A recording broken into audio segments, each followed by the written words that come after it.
Could you be mine? Could you be mine? Won't you be my neighbor? Won't you please? Won't you please? Please won't you be my neighbor? During the 1960s in America, African Americans weren't respected in society and faced many injustices. Additionally, Mr. Rogers talked about various topics that many were afraid to discuss as they were seen as taboo. He also included characters in his show that society was afraid to include. Because of it, though, children started to understand topics that usually wouldn't be discussed with someone of their age in a way that made it easier to comprehend. Also, they were able to find comfort when dealing with difficult situations in their lives. Although discussing unconventional topics and including actors that weren't respected at the time on public television wasn't appreciated by most of society, Mr. Rogers' Neighborhood broke diversity barriers as well as unconventional topic barriers, not only in the 60s, but also in history. Before becoming the lovable TV personality known as Mr. Rogers, who exactly was Fred Rogers? Fred Rogers was born on March 20th, 1928 in Latrobe, Pennsylvania.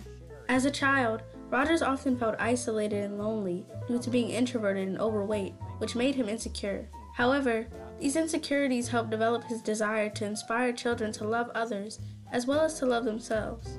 Growing up, Rogers had always had a love for music and puppets, both things that were very significant throughout his life. In his adult years, Fred Rogers became an ordained minister and a puppeteer with a degree in music composition. In Mr. Rogers' Neighborhood, he wrote most of the songs and did the majority of the puppetry. Prior to receiving his own show, Rogers worked on other television shows, even co-producing another children's show. Mr. Rogers once said in an interview, "I went into television because I hated it so. I thought there was some way of using this fabulous instrument to be of nurture to those who would watch and listen." Mr. Rogers aspired to help children and their families by teaching them life lessons through the works of television. Mr. Rogers' Neighborhood was the fulfillment of this purpose. Around the time when Mr. Rogers' Neighborhood first aired in the late 60s, musical innovation, artistic expression, and space exploration defined the decade. However, America was deep into segregation and discrimination.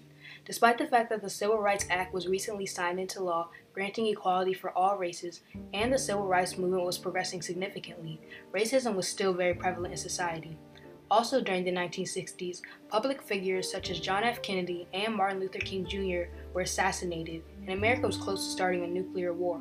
These topics were discussed mainly among adults and were kept from children. However, these were some of the topics that Mr. Rogers incorporated into his show, even though they are viewed as too mature for public children's television. When you have something like this hammer, you pound it. Throughout the show, Mr. Rogers made sure that he dedicated time to discussing with his young audience many topics that were seen as taboo in this era, and that were not usually talked about amongst children. At this time in history, there were many tragedies that struck the United States, and hardships were not uncommon between families. Although these events were occurring all around these children, they were not involved in the discussion themselves. This lack of knowledge rightfully caused some fear in children. However, Mr. Rogers sought to comfort these youth and inform them on the world around them.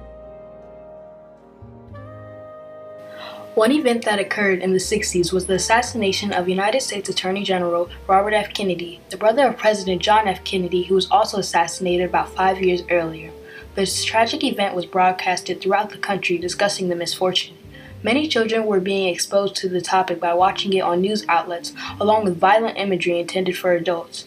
They were not receiving the comfort they needed or the explanation they deserved for such a frightening event. Due to Mr. Rogers' concern over the graphic nature of the news media coverage and the negative impact it was having on children, he decided to air an episode, Mr. Rogers' Assassination Special, on the incident to give children the consolation they needed during this time of grief. This was desperately needed so kids would be more at ease seeing a familiar, friendly face telling them everything was going to be okay. Something that is common among families across America is divorce. It affected and still affects many families to this day. While divorce is a very saddening event, it is especially difficult on the children, who oftentimes do not have someone they can safely confide in and find comfort in, as the topic is not usually discussed. However, as Rogers realized the loneliness many children may be feeling during this time in their lives, he desired to fill this role as someone these children can find reassurance in. In episode 2 of the 11th season of Mr. Rogers' Neighborhood, the character Mr. McFeely recounts his wedding and the reason that he divorced his wife. Mr. Rogers felt he needed to address the feelings of not only the children during this time, but the parents as well. When children aren't aware of why what is happening, this causes despair for them. In the episode, Rogers provides the children with comfort by using simple allegories and puppets that made it easy for them to understand the topic. Death is a natural thing. However, this does not make the impact of it, especially when it involves loved ones, any less painful or heartbreaking. These times can be especially hard for children, as the passing of a family member or a friend can be very difficult for them to understand and cope with. It can be sorrowful when these children do not have the comfort that they need and end up feeling as though they are going through this alone. In order to make the children feel less lonely and provide condolence for them, Rogers uses the death of his dog as an example and tries to relate to the kids by expressing his own feelings of sadness and grief.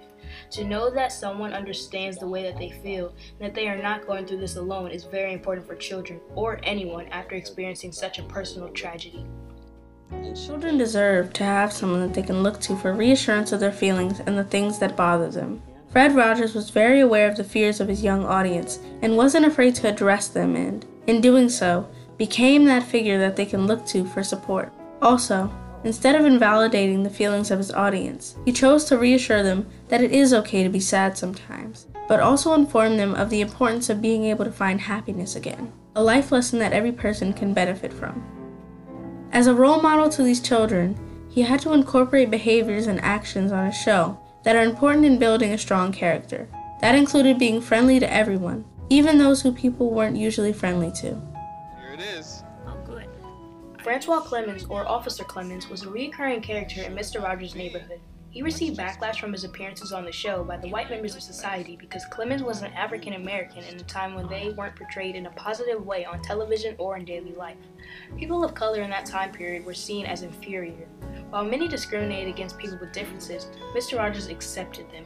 He especially displayed this in one episode in particular, where Rogers and Clemens share a pool to soak their feet.